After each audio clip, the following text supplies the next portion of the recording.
छठ माई के करब तुम्हारा तिया मोर हरी में 4 बजे। छठ माई के करब तुम्हारा तिया मोर हरी में 4 बजे। असैया लेके चलिया माई के बगोहिया मोर हरी में 4 बजे। असैया लेके चलिया माई के बगोहिया मोर हरी में 4 बजे।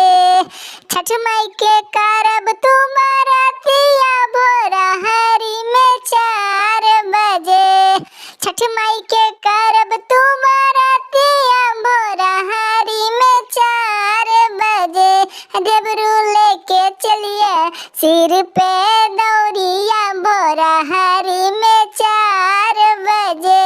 देवरू लेके चलिए सिर पे दौड़िया भोर हरी में 4 बजे।